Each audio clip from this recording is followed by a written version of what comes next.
দুপুর বেলায় পড়ছি সিম গাছতলা সিম তুলবার নিগে। আজকে আমি সিমের হাতে আলু বাগুন মিশাইয়া হাতে বানাই না ভাড়া মাছের হুটকি দিয়ে আন দিমু। আসসালামু আলাইকুম, মানে রাখিবা আসুন, আশা করি বেহেই ভালাই আসুন। আনে গর দুয়ায় আমিও ভালো আছি। সিম গোনা গাছে থেকে তুইলা নই হেরে আমি বাইতে পড়লাম। বাইতে হেরে আমি সিম আলু আর বাগুন গোনা কুইঠা নইতাছি। ব্যাগ তরু তরকারি গোনা কুইডা পাইছে দুইয়া হেরে পড়লাম আইসাল ফারে আন দিবার নিগে। প্রথমে আমি ভাড়া মাছের হুটকি গোনা গরম পানি দিয়ে ধুইয়া নইতাছি। হুটকি গোনা গরম পানি দিয়ে ধুইয়া হেরে ডিস্কো ফেলার মধ্যে তেল দিয়ে দিলাম। তেল গরম হয়ে গেছে, হনে এর মধ্যে কাঁচামরিচ পেঁয়াজ আর হুটকি গোনা দিয়ে একসাথে ভাইজা হালামু। এক দাবার ভাইজা হেরে এর মধ্যে 1-2 করে পানি দিয়ে মরিচের গুঁড়া, হলদির গুঁড়া, ধনিয়ার গুঁড়া, জিরা বাটা, নুন দিয়ে ভালো করে কষাই আনমু।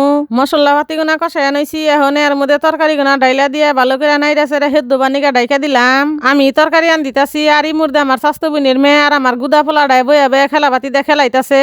যাই হোক তরকারি কষানো হয়ে গেছে, এখন এর মধ্যে অল্প করে ঝোল দিয়ে আবারও ডাইকা দিলাম।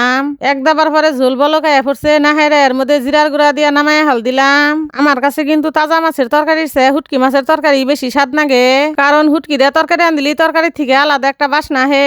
তো আজকের ভিডিওটা কি বইছে কমেন্ট করে কইয়া যাবেন। আজকের মতো এই পর্যন্তই, বেহে ভালো থাকবেন, সুস্থ থাকবেন, আল্লাহ হাফিজ।